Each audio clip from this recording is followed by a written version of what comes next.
let's get right into it. Yes, undeniably, without a doubt.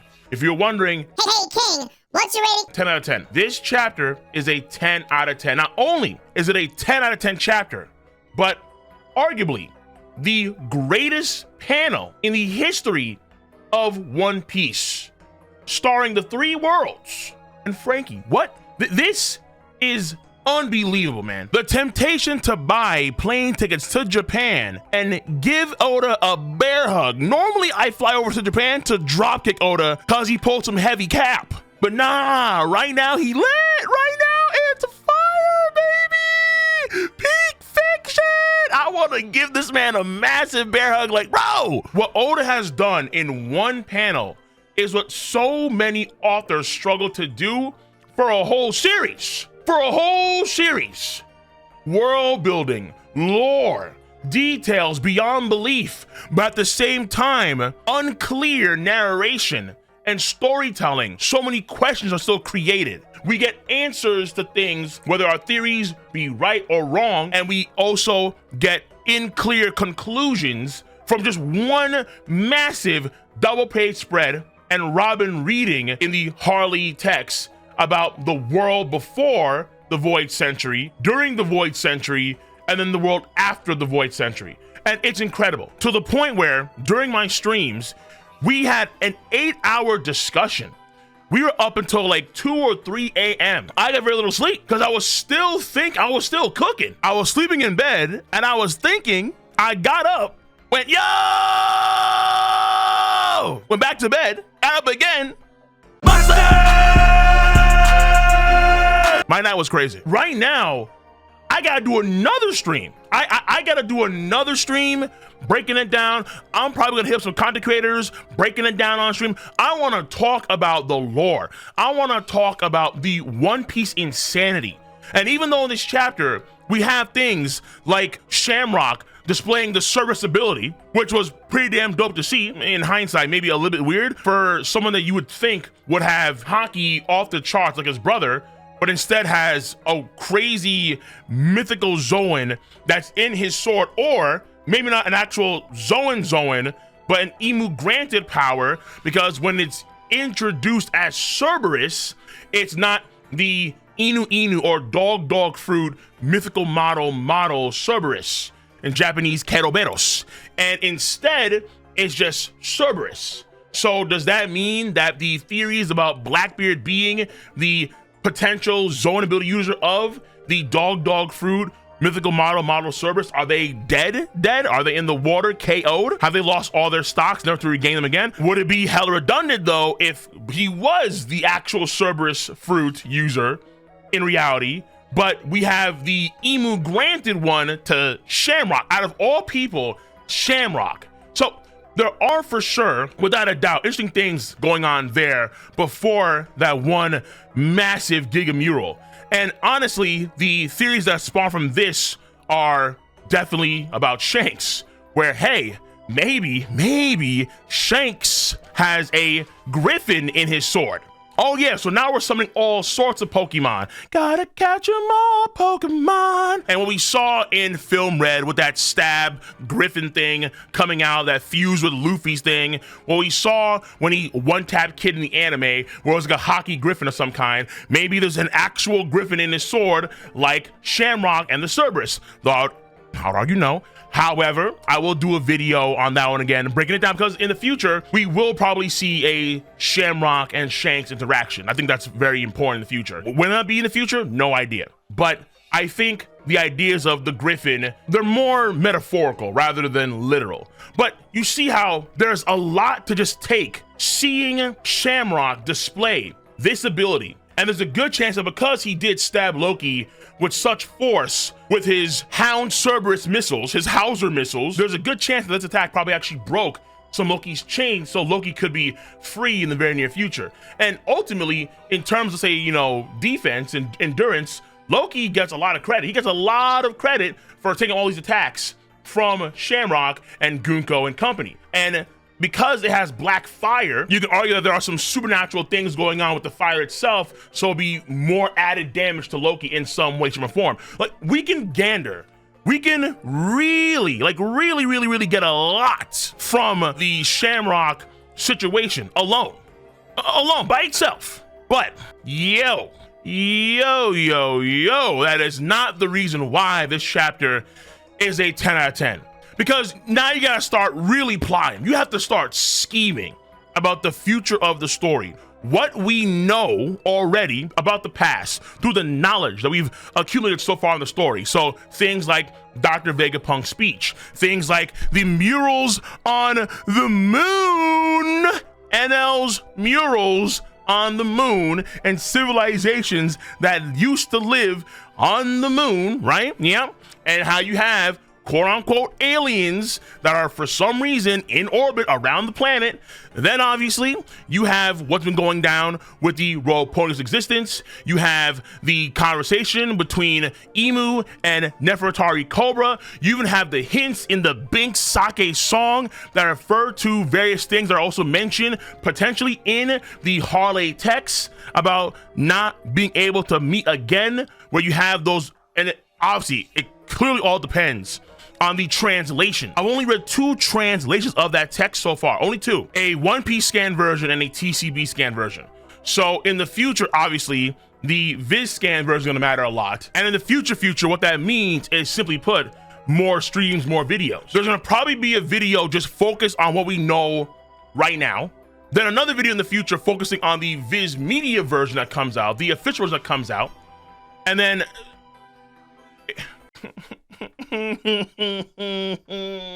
this has completely sucked me in. The freak is wrong with you? And if you agree, if you're the same mindset, if you agree that One Piece lore is when One Piece is at its best, then hit your boy the like, subscribe to the channel, and click on the bell to join the notification squad. This chapter is a 10 out of 10 in my book. Not only is the pace of the chapter solid, very solid. In terms of characterization and character development, we just get stuff for Shamrock, really. And then the person that could be in the area nearby, we find out is wearing the same fit in that famous, well-known cover panel of Crocus talking to someone that we don't see, but they have the same sort of straw hat and they have that same striped fit. So it's a very good possibility now that this person is Gabon. Not confirmed, but Gabon is very likely the case here. So that's a nice thing for story. Also for story progression as well, another Holy Knight's gonna be coming in. So they're gonna actually target the children and use that to try and bring Elbaf to heal. And of course that correlates to what? The kids being weak, being very soft. Teletubby, soft nowadays. They don't have the backbone. And that's gonna play a big role in reaffirming the ideas of Warland Elbaf again. Even though trade routes are all nice and all, you can't be so weak to the point that you become absolute pushovers. And right now, a lot of the children seem to be just that. Pushovers. Except for Colin, the young are quite vulnerable. Oda's hitting a lot of these very good points. And beyond the last page, this chapter is a very good chapter. 8 out of 10. I know. I really feel like this chapter should be 11 out of 10 because it's too much. The end of this chapter by itself needs 4 or 5 videos. At least 1 video per world. And we've already talked about it for about a good 8 hours in a stream. And I'm gonna have more streams about this in the future. And it's only gonna get more and more complicated comparing translation to translation to translation. I've been talking to a friend of mine about writing because I do want to make my own story in the future. And one of the things we were talking about while we were bowling was the idea of the uncertain narrator as a writing element where if it's done well, it actually can help really carry the ethos and the mythos of the story to unparalleled levels. And Oda in world building, I think now that I've really thought about it, it is an unappreciated thing about his storytelling. We're seeing it in full bloom at the end of this chapter. Ironically enough, scores of uncertain narration in the Harley text backed up by imagery done by a child, apparently a child, in that era, an Elbathian child. What you get from the text and what you get from the imagery, those two things in themselves may not coincide. Let's say, for example, this could all be just the second world, and none of this is the first world. But you would assume that based on the separation of that tree in the middle, you have one that's the first world, one that's the second world. But then does the tree itself represent something like the end of the first world going into the second world? And then that would coincide with the creation of the double fruits that utilize the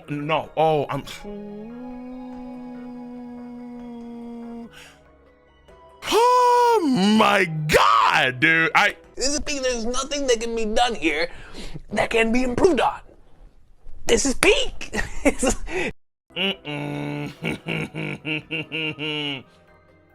Where do you even begin, man? Where do you even begin? There's just so much. And honestly, when we were debating about it with the tier 3 guys, holy hell, man. Honestly, honest to goodness gracious almighty, you can understand why the Albathian giants think the way they think, why they roll the way they roll about the uncertainty about Nika's position. Is Nika a destroyer or is he a savior?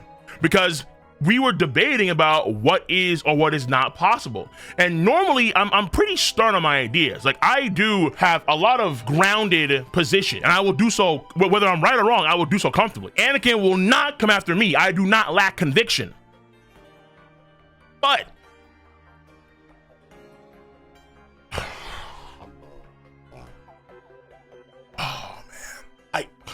I think I'm losing my mind. is it too much of a claim to say that One Piece is the modern day Odyssey? Is that too strong of a claim? Or is that something that we as One Piece fans just have to commit to, and everybody else is insane if they don't commit to it?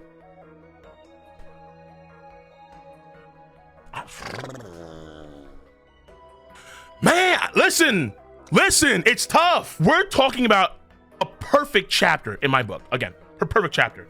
It's in the same camp as the ultimate chapter, 957, when we got the Yonko bounty reveals, including Goldie, Roger, and Whitebeard in their primes, their bounties. Then there's also 1045. That chapter, I gave also a 10th chapter. That chapter was when Luffy was showcasing the insane, gnarly Nika magic. What he could do with his Gear 5 ability 1v1 against Kaido. And then there's a chapter where Shanks one-tapped Kid. Another 10 out of 10 chapter in my book, showcasing the highest ceiling in the world, I'd argue right now, and doing so by eliminating one of the prime rivals for a huge chunk of the story for the One Piece Trevor ever since Shibuya Archipelago, where people had him over Luffy, not just within the world itself, but also people that read the story for such a long time had Kid over Luffy in terms of his standing in the world. But somehow, some way, with one double page spread, Oda has been able to match all of those chapters. If you exclude the Shamrock content, if you exclude the content where Luffy has his unwavering faith in Shanks, and it ties to the person that talked to Crocus, he seems to be going up to the castle, or maybe leaving the castle, and that person could be Gabon, because it correlates with Luffy's thought process, who Shanks' family really are. And on that note too, we also have the dialogue from Shamrock about how Shanks at one point in time did visit the Holy Land, but his attachments were too high to the Blue Sea, and therefore decided not to go or stay in the Holy Land. Things of that sort. So there are questions about Shanks, though albeit I would say probably not rat related anymore. No, but I digress. There are probably questions that pertain to Shanks and why did he go to the Holy Land? How did he find that out in the first place, where his lineage ties to the Holy Land? Was it, let's say, around the time, I think at least around the time, when he wanted to go after the gum fruit? Listen, circling all the way back to my original statement, even if you remove all of these elements in the chapter, I can still arguably, comfortably argue that this chapter is still a 10 out of 10, because that last double page spread carries demonstrably hard. Again, I can do a lot here. I really can. But these videos, these first take videos, are normally supposed to be just condensed and simple thoughts on the chapter. This chapter, it's going to have a lot of videos. We may try and do 4 videos before the next chapter drops next week, Thursday or Friday. I may try and do that. Yeah, honestly. This chapter is the 10 out of 10 chapter. This chapter displays so perfectly why we love One Piece, man. Why One Piece has stood the test of time like no other top tier shonen story. It is what it is. We gloat for a good reason. I'm staring at it right now, and I just want to nothing in Naruto, Bleach, Toriko, My Hero, Rurouni Kenshin, even Yu Yu Hakusho, my top 1 shonen of all time. Nothing.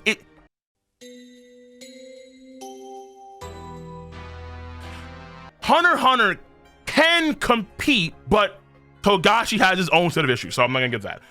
On that note, chapter 10 after chapter, okay? I can't say it enough. Chapter's perfect. Be on the lookout for a lot of things to come. Streams on my co-recom channel, on my Twitch.tv channel, just breaking it down. Videos, a lot of videos on this channel. Even after the next chapter drops, videos, just too many videos on this one mural. Oda, I love you. You're beautiful, Oda. You're beautiful. Appreciate you. No doubt about that. So now, why am I getting mad? So I'm gonna catch you guys really soon. Take care. Stay safe. Peace out. Have a nice one.